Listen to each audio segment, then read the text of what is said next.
Next students, good morning students. आज हम Branchiostoma के संवेदी अंग के बारे में पढ़ेंगे। तो जो ब्रैंकियोस्टोमा में जो संवेदों को ग्रहण करता है, जो बाह्य जो भी हलचलें हो रही है उसको ग्रहण करता है, उसे क्या कहा जाता है? संवेदी अंग। तो जैसे ज्यादा कुछ एसिडिक हो गया तो वहां से हट जाना, या एकदम से कोई बाहरी जानवर आ गया उन पे हमला करने के लिए, उनको तो उसको किससे पता चलता है? उनको संवेदों से पता चले, तो वहां से भाग निकलना या वहां से हट जाना, ये सब कौन बताता है इनको? संवेदी अंग।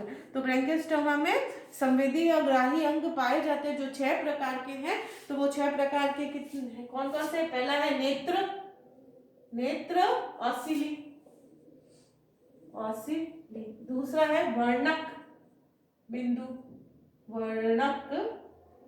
ये भी आपके क्वेश्चन आ सकता है कि संवेदी अंगों के सिर्फ नाम लिखिए। तो 6 प्रकार के आपको सिर्फ नाम ही लिखने होंगे। तो ये 1 नंबर का क्वेश्चन भी आ सकता है। Pigment spot, pigment spot. तीसरा है कीपाकार अंग, कीपाकार अंग इनफंडिबुलर ऑर्गन, कीपाकार अंग इनफंडिबुलर, इनफंडिबुलर ऑर्गन। चौथा है संवेदी पेपिला और संवेदी कोशिकाएं। तो संवेदी पेपिला को क्या कहेंगे? सेंसरी पेपिला, संवेदी papilla, sensory papilla, sensory papilla. पांचवा है संवेदी कोशिकाएं, संवेदी कोशिकाएं, सेंसरी सेल्स, सेंसरी सेल्स। छठा है कोलिकल गर्ड्स। अपन ने जो जब अपन पढ़ रहे थे डाइजेस्टिव सिस्टम, तब भी अपन इसके बारे में पढ़ा था। कॉलिकल पिट या घ्राण गर्द, जो स्मेल्स को ग्रहण करता है। कॉलिकल पिट, कॉलिकल गर्द या पिट।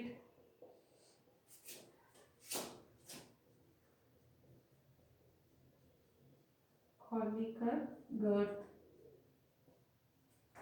या घ्राण, घ्राण पिट। और फैक्ट्री पिट, और फैक्ट्री पिट। तो 1 नंबर का ये भी क्वेश्चन आ सकता है आपके कि संवेदी अंगों के नाम लिखिए। तो आपको ये सारे 6 नाम आपको इसमें लिखने हैं। अगर आप इसका स्क्रीनशॉट लेना चाहें तो ले सकते हैं। नेक्स्ट जो हम करेंगे, फर्स्ट अपन लेंगे नेत्र या ऑसिली। तो इसमें क्या है? ट्रू नेत्र जो होते हैं वह अनुपस्थित होते हैं, परंतु इसमें बहुत सारे क्या है? काले स्पॉट्स, पिगमेंटेड स्पॉट्स पाए जाते हैं। बहुत सारे पिगमेंटेड, काले पिगमेंटेड स्पॉट्स जो कैसे होते हैं? काले होते हैं, वह पाए जाते हैं। और ये काले जो स्पॉट्स हैं वो क्या होते हैं? प्रकाश संवेदी, फोटो सेंसिटिव। ये क्या होते हैं? Photosensitive, photosensitive. प्रकाश के प्रति क्या होंगे? ये सेंसिटिव होंगे। प्रकाश संवेदी, संवेदी। तो प्रत्येक जो नेत्र है ये 2 प्रकार से बनकर मिलते हैं। तो पिगमेंटेड सेल व फोटोसेंसिटिव सेल्स मिला के इसको बनाते हैं। और इसमें से एक नर्व भी निकलती है जिसे नर्व फाइबर कहते हैं, और ये आगे की तरफ निकलती है। और ये कहाँ, इस पर जो अपन ने पहले अभी नर्वस सिस्टम में पढ़ा था कि ऑसिली जो अधर पार्श्व सिरा है, वहां पे अपन ने ऑसिलीज देखे थे। तो वहां पे ये ऑसिलीज पाए जाते हैं। तो ये क्या है? मेन इनका क्या है? प्रकाश को ग्रहण करना। तो ये प्रकाश संवेदी होते हैं। और ये काले धब्बे की नुमा संरचना दिखाई देती है, जो अपन ने अभी उसमें जो फर्स्ट पार्ट है नर्वस सिस्टम में पढ़ा था। ऑसिलीज जो अधर पार्श्व है, केंद्रीय नाल का अधर पार्श्व सिरा, वहां पर ये पाए जाते हैं। और ये केंद्र नाल के दाएं व बाएं नेत्र बिंदुओं की संख्या क्या होती है? दाएं व बाएं नेत्र बिंदुओं की संख्या केंद्र नाल के दोनों तरफ समान होती है।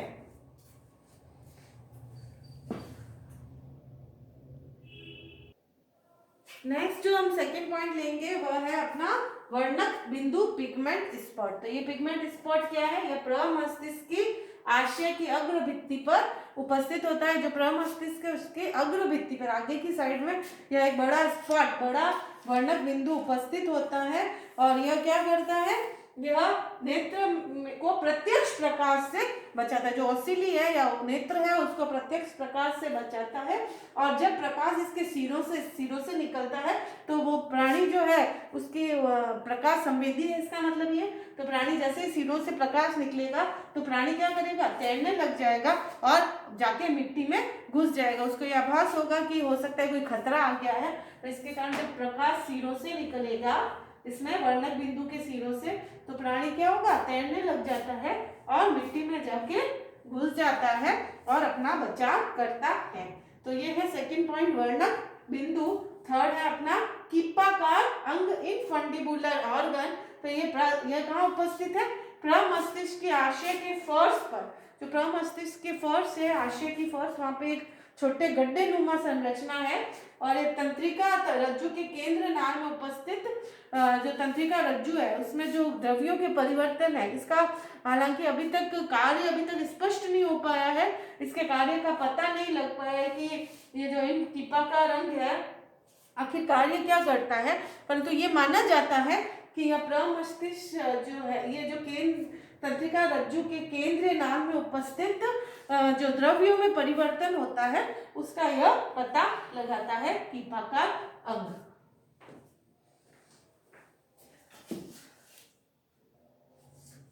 नेक्स्ट अपना चौथा जो है वो है सेंसरी पेपिला, संवेदी पेपिला।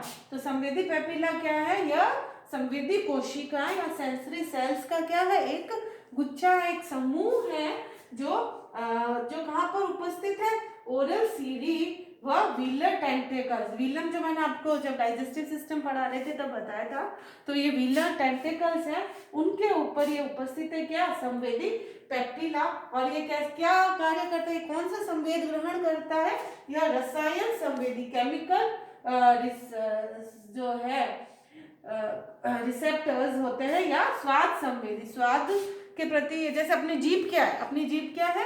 स्वाद संवेदी है। अपन जैसे मीठा कोई अपन ने खाया तो अपनी जीभ में कैसे स्वाद, मीठा अपने को पता चलता है कि अपने जीभ से संवेद ग्रहण होते हैं और वो कहाँ भेजे जाते हैं? ब्रेन को, और अपन को पता चल जाता है कि ये चीज मीठी है, ये चीज खट्टी है, ये चीज नमकीन है। तो वो सारी, तो अपनी जीभ कैसी होगी? स्वाद संवेदी। तो अब आपने पहले पढ़ा ही होगा 10th 12th की बुक्स में कि जीभ में अलग अलग पोर्शन, अलग अलग ये जो यहाँ के रिसेप्टर्स अलग बताएंगे आपको, इधर वाले अलग टेस्ट को डिफाइन करेंगे, इधर वाले अलग और बीच वाले अलग। तो ये मीठा यहाँ से डिसाइड होता है या नमकीन, ऐसे आपको जीभ की पूरी संरचना के बारे में बताया था।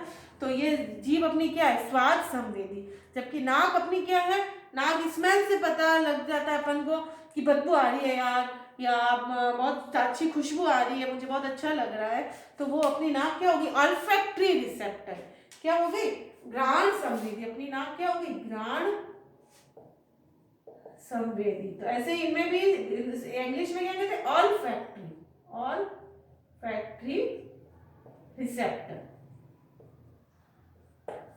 तो ये क्या होगी? ऑल्फैक्टरी, घ्राण संवेदी। और ये केमिकल रिसेप्टर्स, और जानवरों में क्या पाया जाता है? रसायन के प्रति संवेद होते हैं। जैसे कहीं ज्यादा वाटर में कोई केमिकल ऐसा मिक्स हो गया जो उनके लिए सूटेबल नहीं है तो वो वहां से हट जाएंगे। तो ये वैसे संवेद इनमें पाए जाते हैं। तो ये रसायन संवेदी इनको कहते हैं। और घ्राण संवेदी मैंने आपको बता दिया। स्वाद संवेदी, टच आपने पढ़ा ही होगा कि स्पर्श संवेदी। तो आपने एक पेड़ के बारे में आपने पढ़ा ही होगा, कौन सा? छुई मुई वाला। तो उसको आप टच करोगे तो वो बंद हो जाएगा, हाथ हटाओगे तो वो वापस खुल जाएगा। तो वो कैसा रिसेप्टर है? उसमें स्पर्श के प्रति वह संवेदी है। तो अपनी बॉडी में क्या स्पर्श के प्रति संवेदी है? कौन सा अंग स्पर्श के प्रति संवेदी? अपनी स्किन। कहीं भी टच करो, कहीं भी आप ऐसे चिमटी काटो या कुछ भी करो तो अपन को पता चल जाएगा, जलेगी तो पता चल जाएगा। तो अपनी स्किन कैसी है? स्पर्श के प्रति संवेदी होती है। तो ये सारे संवेदी अंग अपनी भी बॉडी में पाए जाते हैं और जानवरों में भी बहुत से पाए जाते हैं।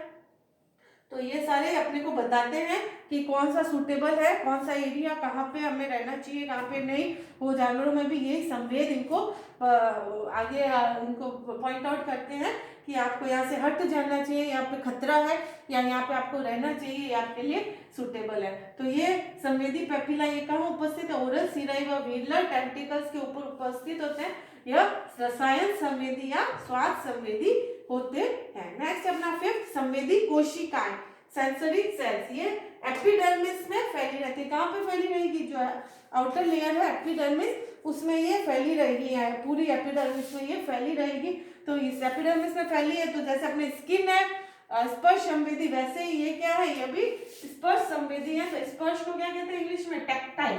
तो ये भी टैक्टाइल संवेदी होती है। और इसमें इसकी संरचना कैसी है, इसकी संरचना ऐसी है कि इसमें एक लंबी केंद्र युक्त कोशिका तथा छोटा संवेदी प्रवर्ग जो निकलता है वो उपस्थित होता है, जो क्यूटिकल से बाहर निकलता है और उससे यह मिलकर केंद्र युक्त कोशिका व छोटे संवेदी प्रवर्ग से ये मिलकर बनता है। और इसके नीचे की तरफ ये किससे जुड़ा हुआ है, नीचे की तरफ ये तंत्रिका तंतुओं से यह जुड़ा हुआ होता है। तो ये क्या निर्धारण करता है, यह जो मिट्टी की प्रकृति है, जब ये बिल बनाते हैं तो वो मिट्टी इनके लिए सुटेबल है या नहीं है, ये इसमें बिल इसका इनका अच्छा बनेगा या नहीं बनेगा, वो मिट्टी की प्रकृति इसको ये निर्धारण करते हैं जब ये बिल बनाते हैं। तो ये दोनों आपके फोर्थ और फिफ्थ हैं संवेदी अंग, ये हो गए। आप इसका स्क्रीनशॉट लेना चाहे तो ले सकते हैं।